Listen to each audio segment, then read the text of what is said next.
Upon entering the Nine Rivers sacred realm, Di Fu immediately sensed how extraordinary the environment was. Although he had stabilized his physical body, he found that the realm's space was so stable that even with his mastery of the space-grade Tao, flying freely was nearly impossible. Emperor Qing explained that this was because the Nine Rivers sacred realm had existed for an unimaginably long time and served as the home of countless low-level primordial life forms as well as powerful cultivators from innumerable worlds. Since battles between such beings frequently occurred there, the world's structure had to be exceptionally stable to endure their destructive power. Luo Feng agreed with this reasoning, comparing it to how the source world itself imposed limits on power to preserve its stability. Observing the 9 enormous rivers, he realized they resembled gigantic chains that locked down and reinforced the entire realm. Emperor Qing further explained that even cultivators who had reached the half-primordial level in the space-grade Tao could only perform extremely long-distance spatial movement instead of unrestricted teleportation. Because of these restrictions, his flying boat could only rely on conventional flight. Though Luo Feng observed that it was still incredibly fast, roughly 50 to 60% faster than the greatest speed achievable by any of his 5 avatars, each of which specialized in different abilities. During the journey, Luo Feng opened the biomimetic Eye of Life and Death on his forehead, a secret technique he had personally developed after countless years studying both the Star Tower and its Eye of Life and Death secret patterns while still in the source world. Most of Luo Feng's secret techniques had been derived from the profound secret patterns contained within the Star Tower. But the biomimetic Eye of Life and Death was the only technique directly modeled after the Eye of Life and Death itself. Even after creating it, he had continued refining and improving it over time. Although it could not break through the restrictions of the braided cage like the genuine Eye of Life and Death, its observation ability ranked among the very best available to divine emperors. Using this technique, Luo Feng immediately noticed an ethereal, light blue creature hidden far ahead. The creature had perfectly merged into the void and was secretly watching the approaching flying boat with hostile intent. Recognizing the danger, Luo Feng immediately warned Emperor Qing that a low-level primordial life form was waiting in ambush. Emperor Qing was visibly surprised by Luo Feng's detection ability. As someone who cultivated the space-grade Tao and possessed a powerful secret treasure designed for scouting, he had only barely sensed the hidden creature himself. He identified it as a green smoke beast and openly praised Luo Feng's superior reconnaissance. Rather than confronting the beast, Emperor Qing waited until the flying boat approached before suddenly increasing its speed by another 50 to 60%, allowing it to quickly escape while the green smoke beast failed to keep up. Emperor Qing remarked that very few low-level primordial life forms possessed enough speed to overtake his flying boat. However, he also warned that this was merely the beginning of their journey, and the truly dangerous part would begin once they started crossing the immense rivers.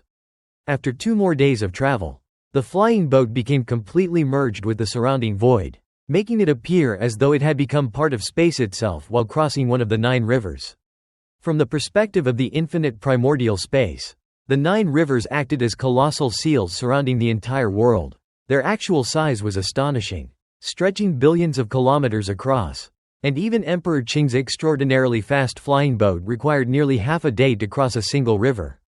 Throughout the crossing, Luo Feng continuously maintained his biomimetic Eye of Life and Death to monitor the surroundings. Emperor Qing asked whether he had discovered any hidden low-level primordial life forms. Luo Feng calmly displayed a simple map showing 3 separate threats: one bird-like creature perfectly blending into the distant winds, another life form disguised as an ordinary cloud, and a third creature lurking quietly beneath the river's surface. Emperor Qing admitted that he himself had only discovered 2 of them and acknowledged that Luo Feng's scouting method had surpassed his own. Luo Feng privately reflected that if he had possessed the genuine Eye of Life and Death treasure instead of his imitation technique, his detection range and accuracy would probably have increased thousands of times. Unfortunately, such an invaluable secret treasure was strictly forbidden from leaving the source world by the infinite space treasure vault, since exposing it outside could attract unimaginably terrifying existences. The flying boat continued its journey with extreme caution, remaining completely integrated into the void while carefully maintaining safe distances from every detected low-level primordial life form. Emperor Qing explained that these creatures mainly inhabited the 9 rivers because only the rivers contained sufficient energy to sustain their lives. Although some individuals left the rivers, they never ventured too far because they needed to return quickly to replenish themselves. The creatures floating high above the rivers were generally weaker low-level primordial life forms hoping to ambush the rare cultivators who crossed overhead. Since very few cultivators actually traveled above the rivers, these creatures spent long periods waiting for opportunities. By contrast, the truly powerful low-level primordial life forms rarely bothered with such passive hunting. When they chose to act, they usually infiltrated deep into regions populated by cultivators, where prey was more abundant and hunting was far more rewarding. Curious about their strength, Emperor Ming asked how powerful these so-called low-level primordial life forms actually were. Emperor Qing explained that although they were considered low-level, they were still genuine primordial life forms born naturally beyond the source world. Their weakness came not from their origins but from their inability to fully develop their immense natural potential. Even so, they possessed terrifying vitality, extremely durable physical bodies, and overwhelming life force, despite lacking the intelligence and cultivation techniques of true cultivators. Emperor Qing stated that even the weakest low-level primordial life form was still somewhat stronger than Emperor Ming himself. To successfully kill even the weakest among them generally required at least an early-stage divine emperor the Enlightened, whose overall combat ability was comparable to that of a middle-stage divine emperor bloodline cultivator. He concluded that within the Nine Rivers sacred realm, reaching the combat standard of an early-stage divine emperor the Enlightened was regarded as the minimum qualification for participating in organized hunting expeditions. Any cultivator weaker than that would simply be rejected by hunting teams because they would become liabilities rather than useful companions. Luo Feng felt increasing pressure after learning the strength required to join Emperor Qing's hunting team. He realized that his 8 branches fusion technique of the Tao of life and death had only reached the threshold of an early-stage divine emperor. While true divine emperors who had comprehended the Tao could casually perform techniques at that level, with their forbidden and ultimate moves even reaching middle-stage divine emperor power. Although Luo Feng had 5 heaven and earth avatars, each possessing the strength and unique talents of an early-stage divine emperor life form, allowing them together to rival an early-stage divine emperor who had comprehended the Tao, he still worried that he might not even qualify for the hunting team. Without the Eye of Life and Death and the Star Tower, his combat strength had dropped considerably. As the flying boat cautiously crossed the Nine Rivers sacred realm, avoiding dangerous low-level primordial life forms, only one creature managed to detect them before being left behind by the boat's speed. During the journey toward Yulan city, Luo Feng observed Emperor Qing's extraordinary mastery over spatial techniques. His control of space far surpassed Luo Feng's own secret techniques. When Luo Feng privately asked if Emperor Qing had already reached the middle stage of divine emperor, Emperor Qing explained that he had only stepped halfway into that realm. Although the Nine Rivers sacred realm had provided many opportunities, he had merely mastered several middle-stage divine emperor secret techniques and still had a long road ahead before fully breaking through. Luo Feng realized that even with powerful secret treasures, there remained a considerable gap between their strengths. Emperor Qing explained that once they reached Yulan city, they would not rush into hunting. Instead, they would first use the city's resources to strengthen themselves by purchasing suitable cultivation resources and secret treasures before venturing out. Soon, the flying boat arrived before the enormous fortress like Yulan city, which was protected by countless layers of powerful formations representing multiple cultivation systems. Emperor Qing explained that despite these defenses, certain exceptionally gifted low-level primordial life forms could occasionally infiltrate the city. Although such cases were extremely rare, at the city gate, a blue-robed official inspected the flying boat and explained the universal rules shared by all 35 cities in the Nine Rivers sacred realm. Every cultivator must rent a cave mansion within 3 days of arrival, pay 1 primordial crystal per epoch as a residence fee, and never kill another cultivator inside the city, with execution awaiting anyone caught violating the rule. Luo Feng, Emperor Ming, and Di Fu registered their identities, while Emperor Qing prepaid 100 epochs of residence fees for each of them by spending 300 primordial crystals. After all entry procedures were completed, Emperor Qing dismissed the flying boat and personally guided the group into the city. Inside Yulan city, Luo Feng was astonished by the immense number of cultivators from countless sects living in densely packed cave mansions.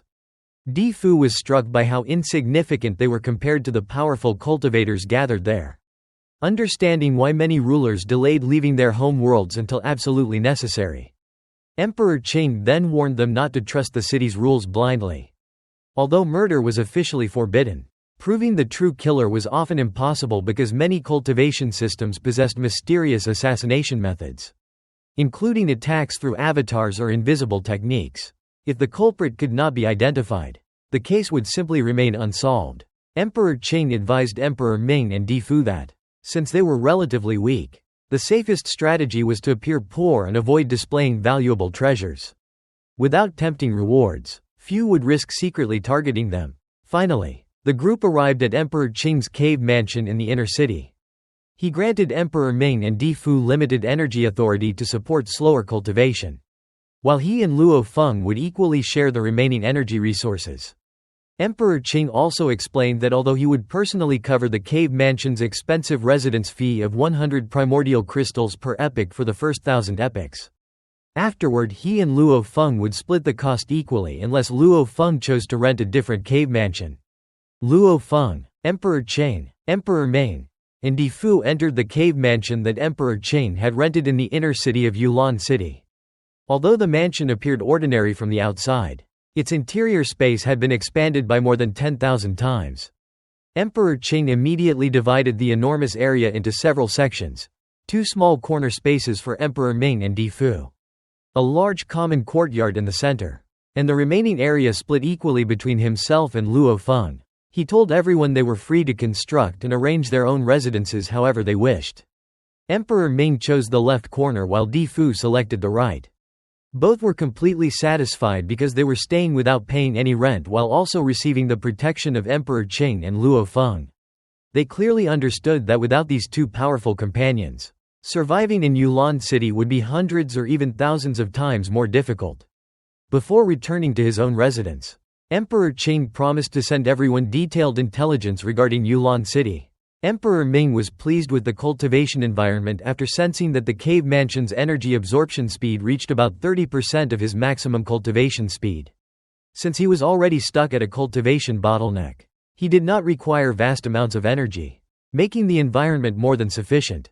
Luo Feng, meanwhile, used his energy to construct magnificent palace buildings, quiet cultivation chambers, guest halls, wine pavilions, and other facilities before sitting atop the tallest pavilion with a pot of wine to carefully study the city's intelligence. The documents explained that Yulan City was completely governed by cultivators through the Elder Hall, which consisted of 3 hall masters and 327 elders. To become an elder, one needed either late-stage divine emperor enlightened cultivation or half-primordial combat strength, together with the ability to operate part of the city's defensive formation. Those capable of controlling the defensive system to an even higher degree could become hall masters. Luo Feng noticed that every elder's primary responsibility was to strengthen and maintain Yulan City's defenses. In return, however, they had to permanently remain within the city and were forbidden from leaving. Since individuals qualified to become elders were all powerful enough to explore the dark sacred realm in search of opportunities to break free from the braided cage, Luo Feng concluded that nearly all elders must possess avatars. They simply stationed one avatar inside Yulan City while their main bodies continued pursuing opportunities elsewhere. From this, he further deduced that the Elder Hall was likely composed almost entirely of cultivators from the source world. Because cultivators from the countless other worlds who lacked avatars would never willingly stay trapped in Yulan City forever instead of venturing into the dark sacred realm. The intelligence also described the city's financial system. Every cultivator living in Yulan City had to pay 1 primordial crystal every epoch, and all residences could only be rented rather than purchased. These fees became the city's official income, funding its law enforcement cultivators and maintaining the massive defensive formation. Whatever remained was distributed among the 3 hall masters and 327 elders, providing them with tremendous long-term benefits and encouraging them to continue stationing their avatars there. Luo Feng also learned that cultivators below the Divine Emperor level numbered in the hundreds of millions, while Divine Emperors alone numbered several million. For enlightened cultivators, comprehending a complete Great Tao usually meant reaching the Divine Emperor realm without excessive difficulty. Whereas bloodline cultivators often found their ultimate achievements restricted by the limits of their inherited bloodlines, leaving many permanently trapped at the peak of the godly king realm. Another piece of intelligence revealed that specialized organizations sold information on every divine emperor in Yulan City. But the complete collection cost an astonishing 10,000 primordial crystals. Luo Feng immediately realized he could not afford such an expense. Furthermore, he understood that the information could never be fully complete because newly advanced divine emperors or those who deliberately concealed their strength would naturally remain absent from the records. Shortly afterward, Emperor Qing personally visited Luo Feng. He explained that even the expensive intelligence files covered only about 90% of the city's divine emperors because some cultivators secretly broke through and never revealed themselves. Even for those included, many hidden techniques and trump cards remained unknown. Nevertheless, Emperor Qing advised Luo Feng that after living in the city for some time, buying the intelligence would be worthwhile because it identified the truly dangerous individuals whom one should never provoke. He further explained that a powerful heart spell had been placed upon the intelligence, preventing anyone who purchased it from sharing or copying its contents, ensuring that the organization selling it could continue profiting. Seeing Luo Feng's lack of resources, Emperor Qing generously lent him 100,000 primordial crystals and told him to repay the loan after their upcoming hunt. Luo Feng was deeply moved because Emperor Qing had already allowed him to occupy half of the cave mansion free of charge, a benefit worth roughly 50,000 primordial crystals over the 1,000 epic lease. Combined with the loan, Emperor Qing had shown remarkable generosity toward someone who had only just arrived in the Nine Rivers Sacred Realm. Emperor Qing explained that newcomers desperately needed primordial crystals to purchase cultivation resources and strengthen themselves. Before leaving, however, he gave Luo Feng an important warning: whenever going outside, he should carry only a small amount of primordial crystals. Although Yulan City's authorities punished murder and robbery, theft and fraud occurred constantly because the penalties were relatively light. Numerous cultivation systems possessed bizarre stealing techniques unfamiliar even to experienced cultivators, making newcomers especially vulnerable. Emperor Qing joked that if Luo Feng carried only a small amount, losing it would simply count as paying tuition to learn the city's customs. Luo Feng accepted the advice seriously. After thoroughly studying the intelligence, he finally left the cave mansion to explore the city where he would likely spend countless years. Following Emperor Qing's warning, he carried only 5,000 primordial crystals and deliberately brought no valuable secret treasures, making those crystals the most valuable possessions on his person. He remained confident because all 5 of his avatars had already been perfected, and together they contained energy reserves equal to 200 perfect divine bodies, allowing him to unleash his maximum combat strength whenever necessary. Altogether, his total reserves across all avatars reached the equivalent of 1.200 perfect divine bodies, while only minimal energy remained in the land of origin, where he was already invincible. The moment Luo Feng stepped outside the cave mansion, Yulan City's immense defensive formations automatically swept over him, controlled by the 3 Hall Masters and 327 Elders. These invisible scans constantly monitored every cultivator within the city. Deep inside the inner city, a mysterious light-forged being with a red diamond embedded in its forehead continuously processed enormous quantities of information regarding every divine emperor. Luo Feng's arrival was immediately recorded, his name, residence in Cave Mansion 99,179 within Tian Shui District, his suspected early-stage divine emperor cultivation, and his apparent relationship with Emperor Qing as someone likely originating from the same source world. This information was then secretly transmitted to another mysterious organization, inside an enormous cave mansion occupied by a gigantic spherical organism whose surface displayed countless shifting faces and innumerable openings through which figures constantly entered and exited. The organization reviewed Luo Feng's information, concluding that any newcomer living together with Emperor Qing was unlikely to be poor. They decided to let him experience the customs of Yulan City by targeting him. They assigned the mission to a short operative named Mo Yada. Smiling strangely after learning Luo Feng was only an early-stage divine emperor who most likely cultivated the common enlightened system, Mo Yada immediately set off. Thanks to the organization's surveillance network, which could accurately monitor everyone moving through Yulan City's public areas, Luo Feng's location had already been locked onto. allowing Mo Yada to head straight toward his unsuspecting target.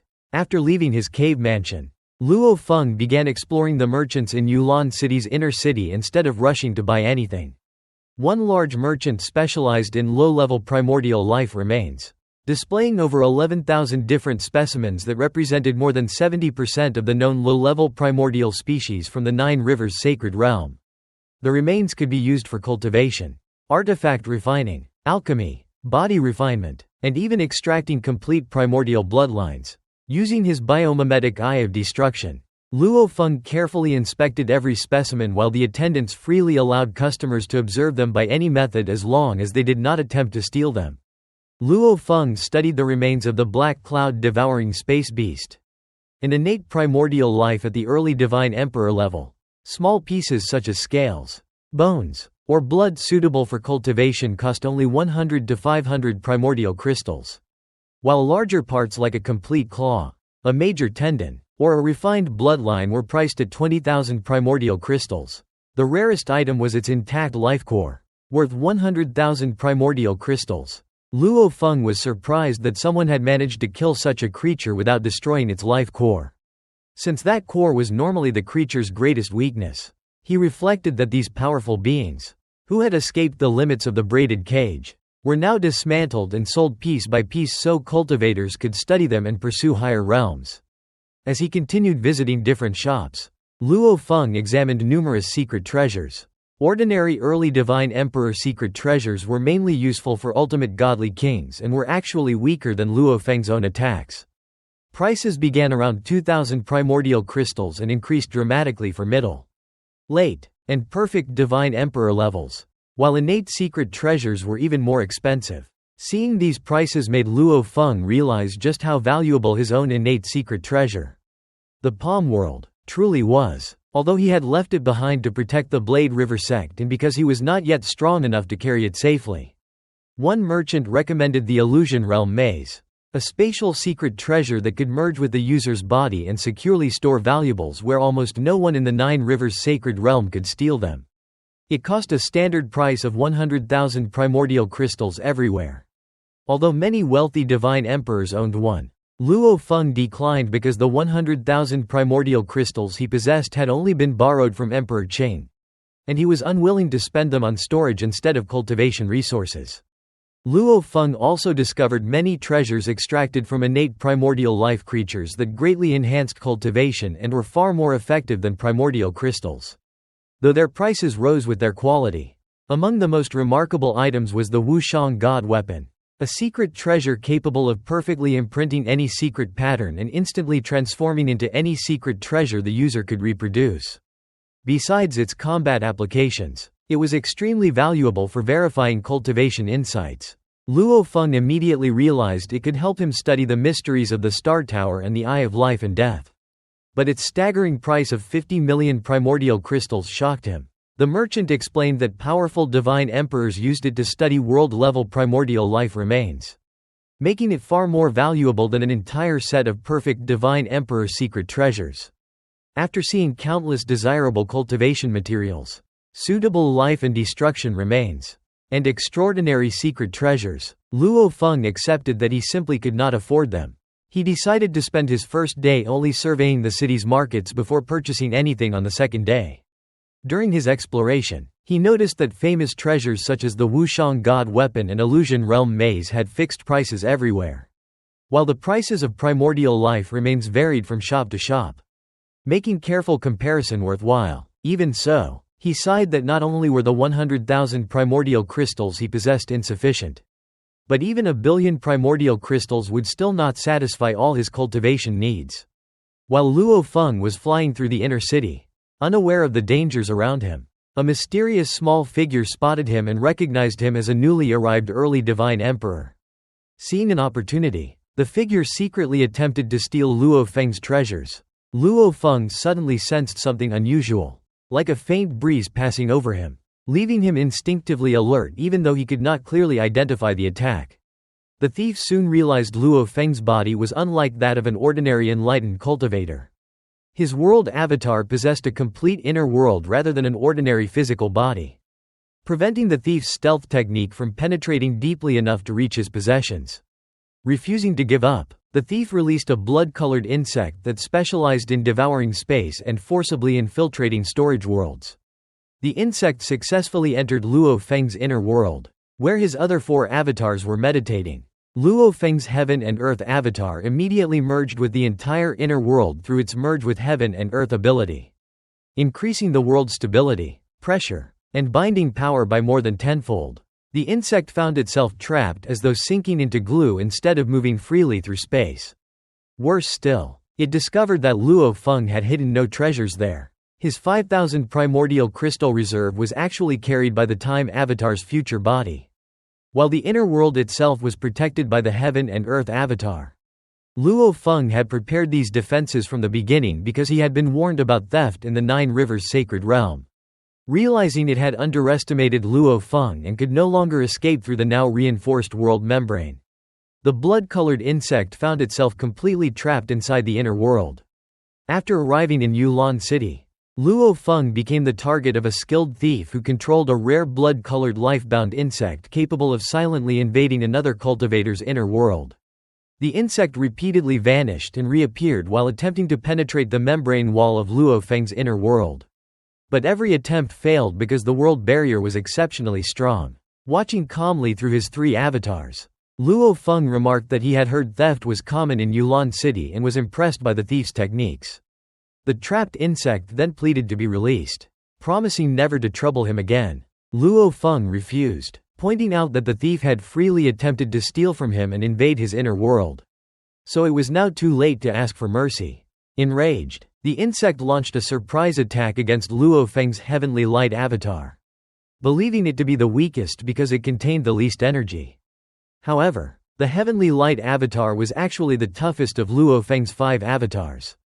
Its body was comparable to a divine weapon secret treasure, having undergone repeated collapse and condensation processes that greatly strengthened it. With 1 perfect divine body energy reserve it had condensed once. With 3 reserves it condensed a second time. And with 10 reserves, the maximum Luo Feng's spiritual will could currently sustain, it had condensed a 3rd time. When the blood-colored insect collided with the Heavenly Light avatar, both bodies were as durable as secret treasures, leaving neither with even a scratch. The insect was shocked that an avatar with seemingly low energy possessed such overwhelming physical toughness. Luo Feng immediately counterattacked by having his Heaven and Earth avatar merge with his inner world, allowing him to unleash the ultimate realm secret technique, the Life and Death Grinding Plate. A gigantic grinding formation enveloped the insect, trapping it completely, although its treasure-like body could withstand the crushing force without damage. It was unable to escape the prison. When the furious insect accidentally spoke Luo Feng's name, Luo Feng realized that the theft organization had already obtained information about him only a day after he registered in Yulan City, revealing the impressive intelligence network behind the thieves. Luo Feng then ordered his causality avatar to attack. Among his 5 avatars, World Avatar, Heaven and Earth Avatar, Time Avatar, Heavenly Light Avatar, and Causality Avatar, the Causality Avatar was naturally gifted in manipulating causality. It unleashed Luo Feng's ultimate realm secret technique, Absolute Life Termination, a terrifying curse that directly attacked the insect's consciousness through causality. The invisible attack caused the blood-colored insect to scream in agony as its aura weakened dramatically. Luo Feng himself was surprised that the insect could survive even a single strike.